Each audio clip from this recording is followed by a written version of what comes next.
बिस्मिल्लाहिर्रहमानिर्रहीम। नाजरीन, hit story के साथ मैं हूं शमशाद मांगट। नाजरीन, आप जानते हैं कि जनरल कमर जावेद बाजवा साहब कहा करते थे कि वो बहुत जल्द गुमनामी की ज़िंदगी बसर करना शुरू हो जाएंगे और गुमनामी में चले जाएंगे। लेकिन लगता ऐसा है कि वो गुमनामी से ज़्यादा ख़बरों में रहना पसंद करते हैं। मेरा नहीं कि ख्याल कि जब से वो रिटायर हुए हैं कोई दिन ऐसा गया हो जो उनसे जुड़ी हुई खबरें सामने ना आई हों। बल्कि ना सिर्फ इमरान खान, अब तो अवामी सतह पर भी मुतालबा होने लगा है कि जनरल कमर जावेद बाजवा साहब का कोर्ट मार्शल होना चाहिए। और ख़ुद उन्होंने इतने सबूत छोड़ दिए हैं और अब दो सबूत जो सामने आए हैं, बल्कि दो गवाह सामने आ गए हैं। एक मोहतरमा नसीम ज़हरा साहिबा, बहुत सीनियर जर्नलिस्ट हैं, जनाब हामिद मीर साहब, और उन्होंने अपने प्रोग्राम में ये इंकशाफ किया है कि 2021 में उन्होंने जनाब बाजवा साहब ने 25 जर्नलिस्टों को बुला के ये इंकशाफ किया था कि जनाब हमारे पास तो ना टैंक इस काबिल हैं कि हम दुश्मन का मुकाबला कर सके। दुश्मन कौन है? हमारा इंडिया पड़ोसी दुश्मन है। ना हमारे पास डीजल है, ना हमारा पास इतना बेहतर असला है कि हम उनका मुकाबला कर सकें। ये बहुत बड़ी बात है और ये बात नसीम ज़हरा साहब जो हैं वो दुरुस्त उठा रही हैं कि इस बात पे कोर्ट मार्शल होना चाहिए। और फिर ये कि मुल्क का आर्मी चीफ, पाकिस्तान का आर्मी चीफ, वो पाकिस्तान की आर्मी जिसका पूरी दुनिया में शोहरा है, उसका आर्मी चीफ कहता है कि हम तो जंगी लड़ने के काबिल नहीं हैं, तो इसमें कोई शक नहीं है कि उनका लाजमी तौर पे उनका मुहासबा होना चाहिए कि 25 जर्नलिस्टों को बुला के आप ऐसी बात कर रहे हैं। फिर चले एक या दो हो जिनको आप पाबंद भी करते हैं कि बाहर बात नहीं करनी। हमारे जनाब ना हमारे पास डीजल है, ना हमारे पास जनाब ये टैंक ऐसे हैं, ना हमारे पास तोपें ऐसी हैं। हालांकि डीजल मौलाना फजल रहमान के होते हुए ये कहना कि हमारे पास डीजल नहीं है, ये भी ज़्यादती है, क्योंकि डीजल तो हर वक्त उनके साथ गठजोड़ में लगा हुआ था। डीजल ने खुद कहा कि मैं जनरल बाजवा और जनरल फैज़ हमीद के साथ मेरा मुआहदा हो गया था कि हम इमरान खान की हुकूमत गिरा देंगे। लेकिन दूसरी तरफ जनरल बाजवा साहब सहाफ़ियों को कहते हैं कि मेरे पास तो हमारे पास डीजल नहीं था, हम जंग कैसे करें। और फिर यही दो जर्नलिस्ट जो गवाह बन के सामने आए हैं वो ये भी कह रहे हैं कि बाजवा साहब ने कश्मीर का सौदा भी किया और इसके अलावा वो कश्मीर के सौदे के चाहते थे कि ना सिर्फ उन्हें अमन का नोबल अवार्ड मिले बल्कि उन्हें एक्सटेंशन भी मिल जाए। तो नाजरीन, इसमें तो कोई शक नहीं है कि आखिरी दम तक, बल्कि आखिरी रात तक, आखिरी गेंद तक वो एक्सटेंशन के लिए लड़ते रहे हैं। और एक तरफ वो एक्सटेंशन के लिए लड़ते रहे, दूसरी तरफ उनकी कोशिश ये थी कि सैयद आसिम मुनीर साहब को आर्मी चीफ ना बनाया जा सके। लेकिन अल्लाह को जो मंजूर था वो तो हो गया। और नवाज शरीफ ने कोई और अच्छा काम किया या नहीं किया, लेकिन एक्सटेंशन ना दे के बाजवा को उन्होंने बहुत अच्छा काम किया। क्योंकि अगर बाजवा साहब को एक्सटेंशन मिल जाती, पता नहीं उनके और क्या क्या मकासद थे।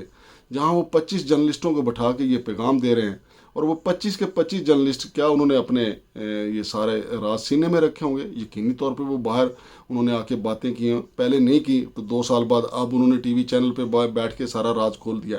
तो मैं ये समझता हूँ कि अवाम और फ़ौज के दरमियान जो नफ़रतें पैदा हुई हैं, जो खलीज पैदा हुई है, अगर हमारे मौजूदा army chief general Asim Munir साहब चाहें तो जनरल कमर जावेद बाजवा साहब का कोर्ट मार्शल का ऐलान कर दें और उनका मुहासबा किया जाना चाहिए कि उन्होंने आर्मी चीफ के तौर पे ऐसे बयानात क्यों दिए और 25 जर्नलिस्टों को बुला के ऐसी क्यों ब्रीफिंग दी कि हम जंग लड़ने के काबिल नहीं हैं।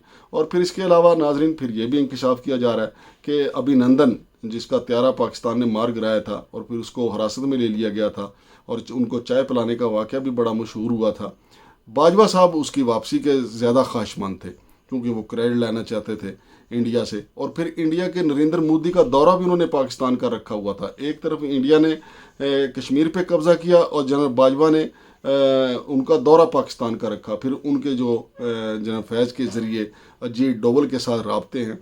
तो ये सारी चीज़ें जो हैं ये तहकीकात तलब हैं और इनमें तहकीकात होनी चाहिए और बाज़ाब्ता तौर पे army chief general Asim Munir साहब को इसकी तहकीकात का ऐलान करवाना चाहिए। और मैं ज़ाती तौर पे समझता हूँ, चूँकि एक वक्त वो था कि जब मियाँ नवाज शरीफ साहब बबांगे दोहल कहा करते थे कि जनरल कमर जावेद बाजवा साहब आपको हिसाब देना पड़ेगा। फिर एक वक्त वो भी आया कि इमरान खान साहब को कहना पड़ा कि जनरल कमर जावेद बाजवा का कोर्ट मार्शल होना चाहिए। तो बेहतरीन मौका है कि पाकिस्तान की दो बड़ी जमातें जो हैं मुतालबा कर रही हैं, दोनों बयानात को इकट्ठा करें। जनरल आसिम मुनीर साहब और जनरल बाजवा साहब को कटहरे में ले आएँ और जनरल फैज़ साहब को भी कटहरे में ले आएँ। और तो इससे अवाम में फ़ौज का जो तासर है वो बड़ा बेहतरीन होगा कि इनका भी एहतसाब हो सकता है। और फिर ये भी पता चलेगा कि क्या वाकई हमारे टैंकों के लिए डीजल नहीं है, हमारी तोपों के लिए ईंधन नहीं है। तो कल कलां को ऐसा भी तो हो सकता है कि कोई और जर्नलिस्ट ये भी इंकशाफ कर दे कि हमें तो ये भी कहा था जनरल कमर जावेद बाजवा ने कि हमारी तोपों में जनाब अली चिड़ियों ने घोंसले बना लिए, वहाँ अंडे दे रखे हैं, लिहाजा अब अंडों का सीज़न गुजर जाएगा, तो उसके बाद जो है हम कोई लड़ाई झगड़े के काबिल होंगे और फिर हम फैसला करेंगे कि भारत के साथ हमने जंग करनी है या नहीं करनी। क्योंकि अब मुझे तो ऐसे ही लगता है कि जनरल कमर जावेद बाजवा जो हैं, या तो वो बिल्कुल ही सठिया गए थे, या फिर वो किसी ऐसे खौफनाक एजेंडे पे काम कर रहे थे जो बिल्कुल पाकिस्तान की सालमियत के ख़िलाफ़ था।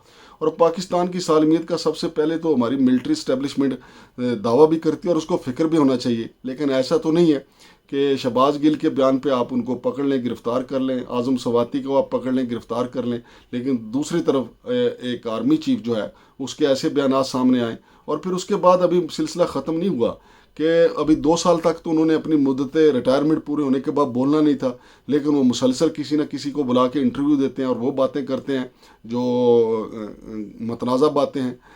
आसिम मुनीर साहब ने अगर इस पर कोई स्टेप ना लिया तो फिर पहले जो तासर है कि जो आर्मी के रिटायर्ड अफसरान जो होते हैं, आर्मी चीफ हो या कोई जनरल हो, उनका मुहासबा नहीं हो सकता, तो अवाम के अंदर फिर और ये तासर उभरेगा। चूँकि ये कोई मामूली बात नहीं है, क्योंकि उन 25 जर्नलिस्टों में बैठे हुए 2 अहम तरीन जर्नलिस्टों ने ये इंकशाफ किया है कि बाजवा साहब कहते थे कि हम जंग लड़ने के काबिल नहीं है।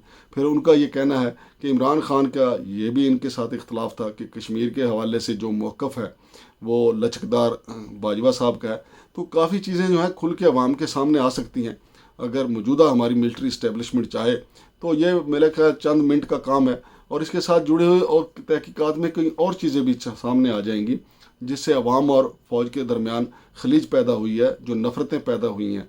एक स्टेप की बात है, तो उम्मीद करते हैं कि जनाब आर्मी चीफ साहब इस पर कोई ना कोई ज़रूर एक्शन लेंगे, या बाजवा साहब को बुला के कम अज़ कम उनसे ही एक कमीशन बना के उनसे ही पूछताछ शुरू कर लें कि जनाब आपके सीने में जो राज हैं वो जर्नलिस्टों को बताने की बजाय आप इधर बताएं कि क्या क्या आपने गुल खिलाए हैं।